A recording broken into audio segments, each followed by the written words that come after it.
मित्रों नमस्कार। कल श्री अरविंद के जीवन दर्शन और उनकी विशिष्ट साहित्यिक कृति सावित्री पर बातचीत हम लोग कर रहे थे। हमारे साथ थे विक्रम विश्वविद्यालय के प्रोफेसर लक्ष्मण सिंह गौरासिया जी, जो श्री अरविंद के साहित्य के गंभीर अध्येता हैं। इस नाते उनको दर्शन की एक समझ है और भारतीय दर्शनों में अरविंद क्या उपस्थापना करते हैं या कहाँ डिपार्चर करते हैं, यह बात भी उनकी दृष्टि में है। इसीलिए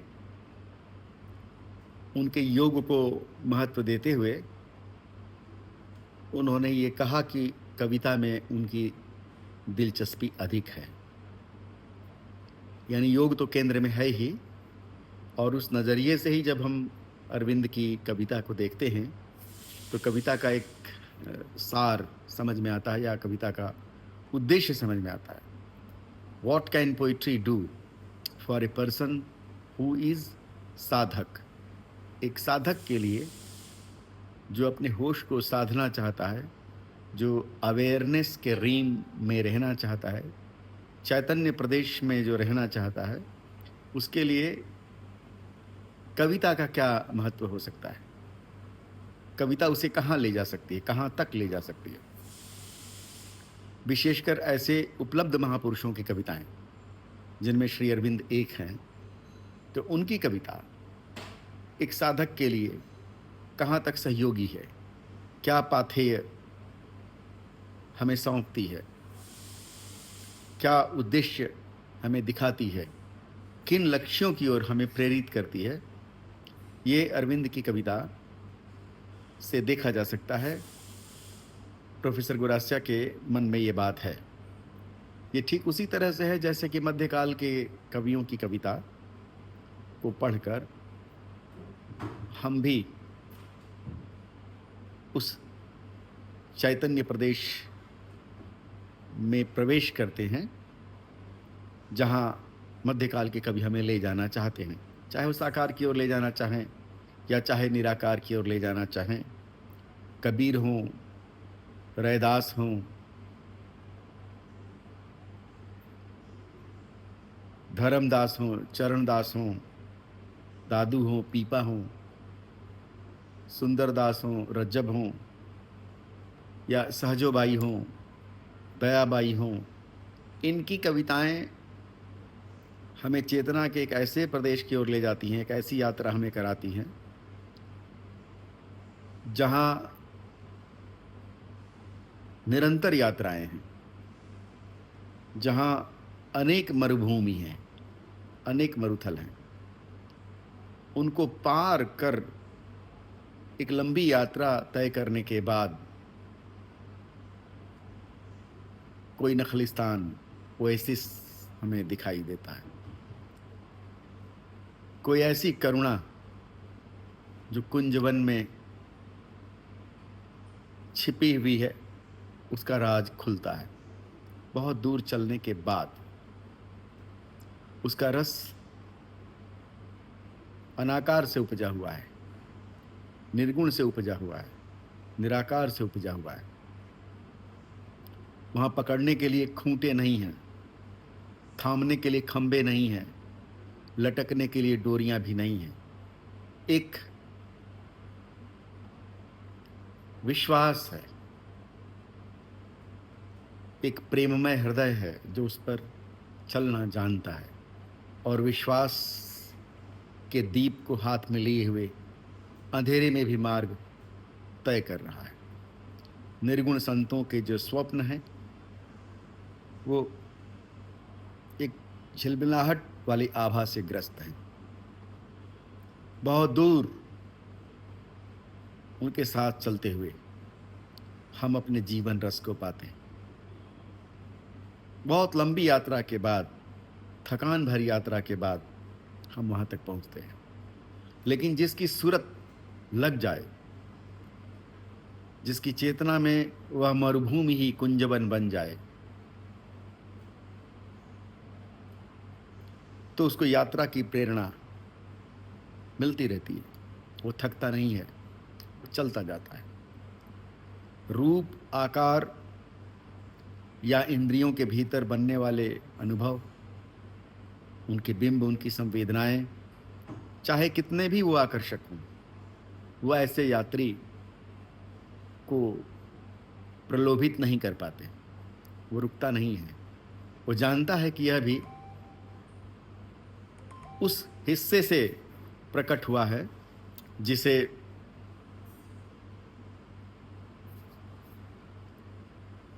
साकार कहा गया है, सगुण कहा गया है, इंद्रिय गोचर कहा गया है, मन और बुद्धि की सीमा के अंतर्गत आने वाला कहा गया है। जो पकड़ाई में है वह बुद्धि का ही एक आयाम हो सकता है। संभव है बुद्धि हमें भ्रमित कर रही हो, संभव है वह एक छल हो, अंग्रेजी में जिसे हेलुसिनेशन कहते हैं। एबरक्रॉम्बी के दर्शन में हेलुसिनेशन अनेक बार आता है। आपको याद होगा स्वामी विवेकानंद जब ठाकुर रामकृष्ण परमहंस के स्पर्श से एक नए चैतन्य जगत में प्रवेश कर गए थे, तो घर आकर उन्होंने एबरक्रॉम्बी की किताबें पढ़ी थी और उन्हें लगा कि जैसे वह मस्तिष्क विभ्रम के शिकार थे, उन्हें कोई हेलुसिनेशन था। और रामकृष्ण परमहंस को ये निरंतर कोई हेलुसिनेशन होता है, ऐसा उनको लगता था। धीरे धीरे उनको ये बात समझ में आई कि हेलुसिनेशन नहीं है। तो निराकार के पथिक को साकार रूप, मस्तिष्क के भ्रम, उसकी छायाएं नजर आती हैं। ये स्वाभाविक है।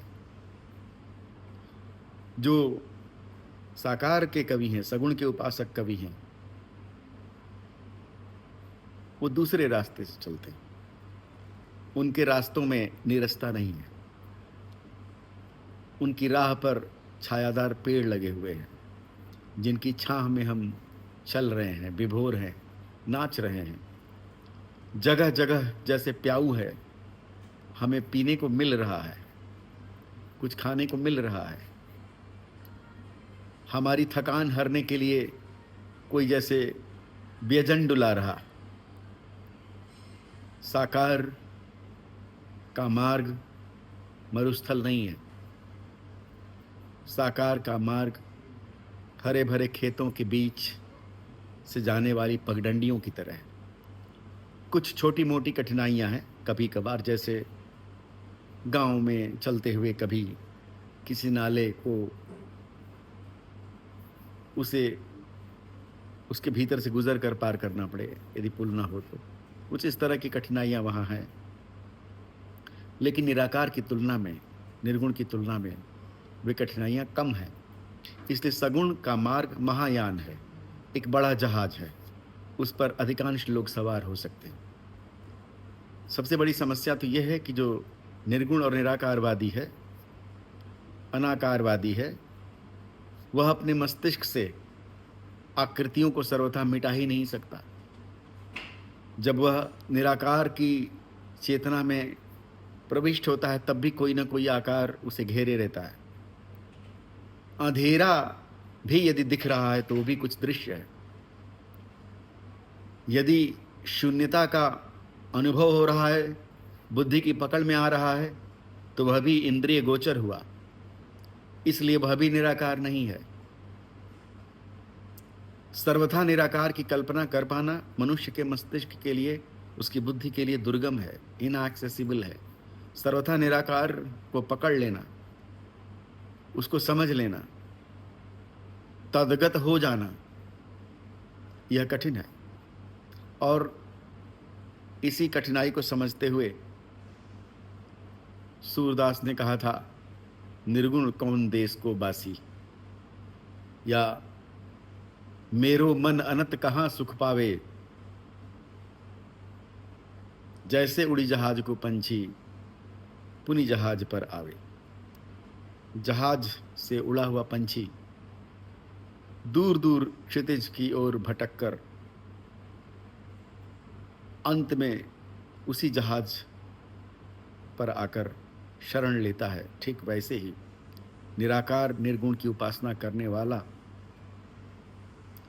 जो चित्त है या मन है, वह शून्य में निरंतर चलते हुए भी कोई आश्रय ढूंढता है, खोजता है।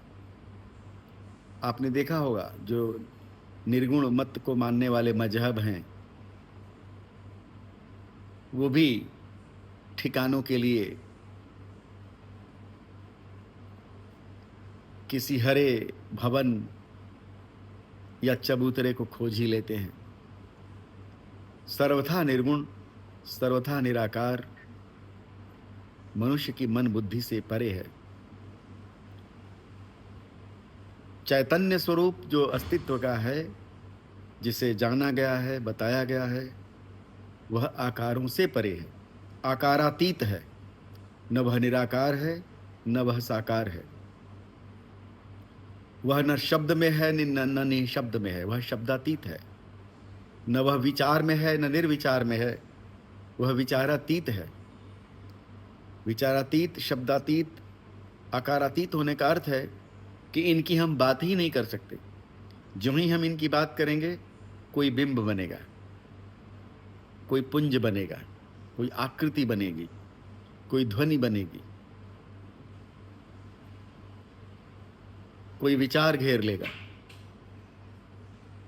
जिसे बुद्धि बहुत चतुराई से स्थापित कर देती है, मील के पत्थर की तरह, माइलस्टोन की तरह। और आपने देखा होगा जो इड़ा पिंगला सुषुम्ना की बात करने वाले हैं निराकारवादी, उन्होंने भी कितने स्टेशन तय करके रखे हुए हैं, कितने हाल्ट्स हैं उनके पास। श्री अरविंद इन दोनों बातों को जानते हैं। चाहे हम लाइफ डिवाइन पढ़ें या उनकी काव्य कृति सावित्री, दोनों में उन्होंने निराकार और साकार के सभी रूपों की गहरी चर्चा की है। जो मन, बुद्धि, इंद्रियों के अधीन हमारी वृत्तियां उमड़ कर आती हैं, उनका भी अपना एक सौंदर्य है। साकारवादियों ने उन्हीं का गुणगान किया है। और जो मन बुद्धि से परे है, जहां बुद्धि ठहर नहीं सकती, जहां तक मन जा नहीं सकता, वहां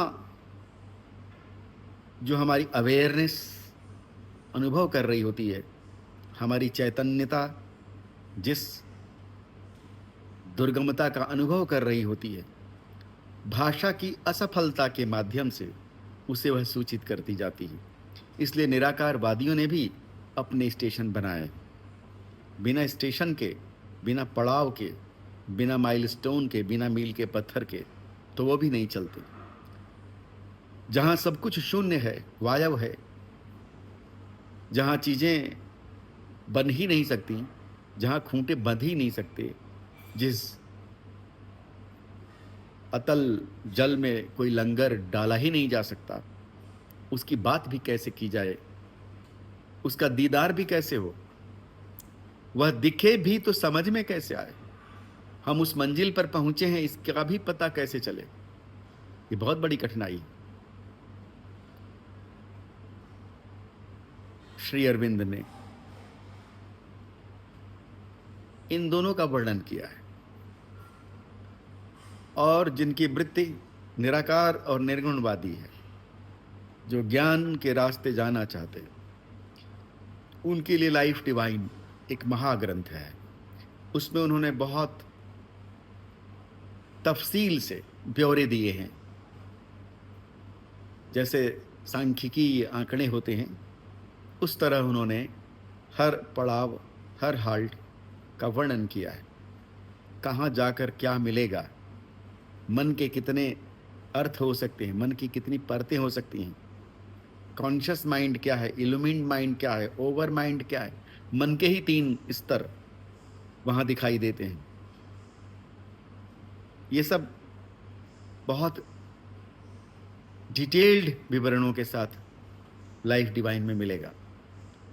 पदार्थ से परम चेतना तक कितने पड़ाव हो सकते हैं, मन के कितने भटकाव हो सकते हैं, चेतना में कितनी सुरंगें हैं, किन किन सुरंगों से क्या क्या अनुभव होंगे, इन सब का वर्णन लाइफ डिवाइन में भी है। लेकिन जो पाथ ऑफ वॉइड है, जो शून्य का पथ है, जो निरवधि अकूल समुद्र का फैलाव है, उसे भी श्री अरविंद जानते हैं। तो दोनों तरह के साधकों के लिए उन्होंने मार्ग बनाए। ज्ञान मार्गियों के लिए जो लंबी यात्रा का पाथेय लेकर चल रहे हैं, यात्रा की कठिनाइयों को न जानने के बावजूद जो अपने संकल्प से, साहस से आगे बढ़ते चल रहे हैं, श्री अरविंद उनकी सहायता के लिए भी खड़े हैं। और जो कथा आख्यान के माध्यम से प्रतीकों को खोलते हुए, कड़ियों से कड़ियों को जोड़ते हुए, सहारा लेते हुए, विचार करते हुए, बिंबों के माध्यम से, संवेदनाओं के माध्यम से इस पथ पर जाना चाहते हैं, उनके लिए श्री अरविंद की कविता बहुत महत्वपूर्ण है। योग की चेतना से लिखी गई कविता हो या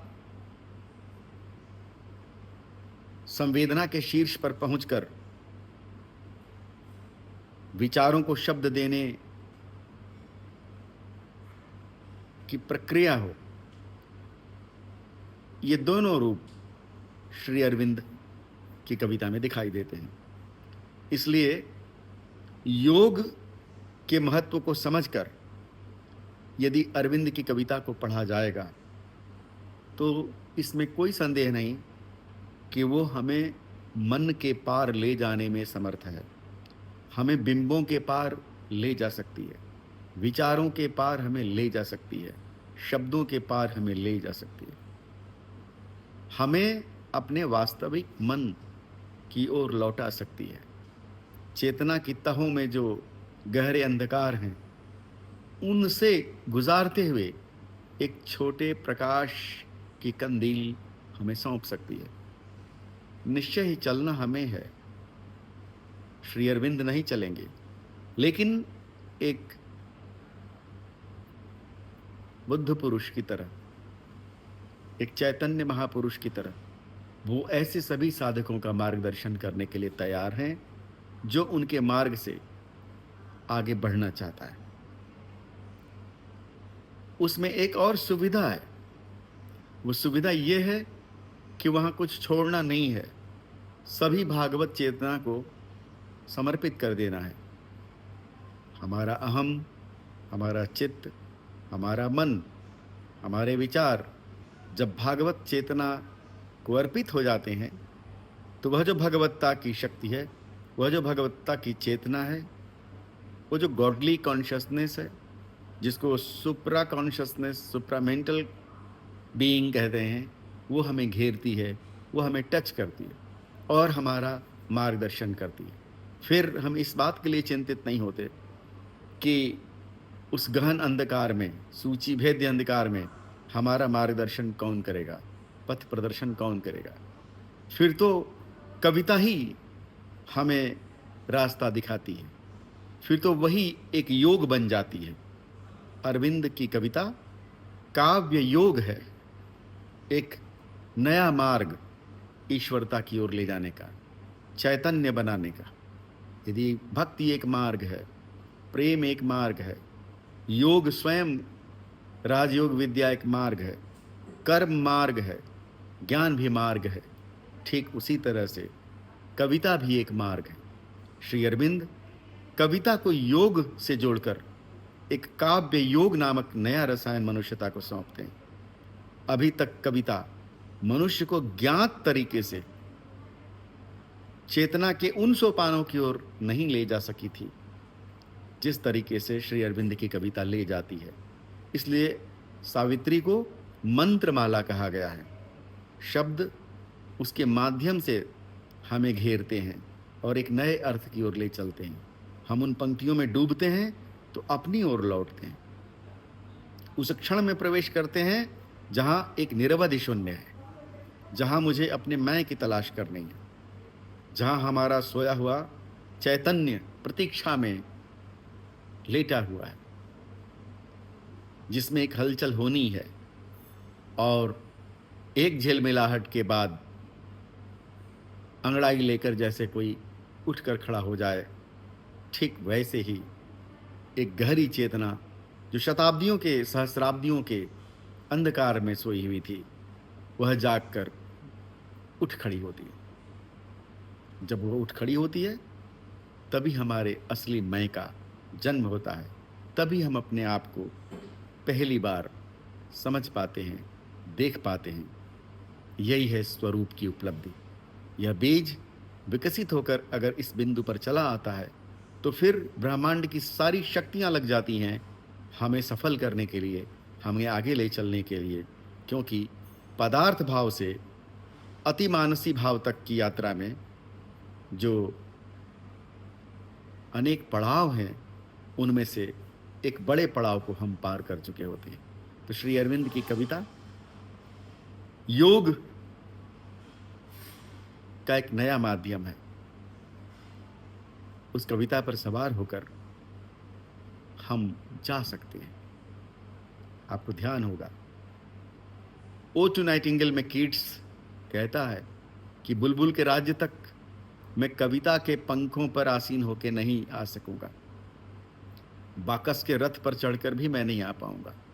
चाहता हूं उस राज्य में प्रवेश करना, लेकिन असंभव है। कविता हमें उतनी दूर तक नहीं ले जा सकती। लेकिन अगर हम अरविंद की कविता को देखते हैं तो पाते हैं कि यह कविता इस तरह से बनी हुई है कि वह अपनी जटिलताओं में हमारे सारे शब्दों को छीन लेती है। हम शब्दों के अर्थ के संधान में उलझ और भटक कर भी वहां नहीं जा सकते जहां हम उनके शब्दों के प्रति समर्पित होकर जाते हैं, सीखते हुए जाते हैं, समझते हुए जाते हैं। एक एक वाक्य में छिपे हुए गहरे अर्थ को समझते हुए जब हम आगे बढ़ते हैं तो हमें मंत्रात्मक चैतन्य का अनुभव होने लगता है और हम उधर बढ़ते हैं। और मैंने कहा कि यह भी एक पड़ाव है। फिर वो यात्रा अपने आप शुरू होती है और कविता अपना काम कर चुकी होती है। इसलिए जब प्रोफेसर गोरासिया ने कहा कि योग महत्वपूर्ण है, लेकिन उसके साथ साथ उस आलोक में वह कविता और अधिक महत्वपूर्ण होकर उभरती है, जैसी कि श्री अरविंद की कविता वो काम करती है हमारे साथ। तो इस बहाने आज हम लोगों ने योग और कविता के अंतर संबंधों को देखा कि वह किस तरह श्री अरविंद के काव्य में चरितार्थ हुई है।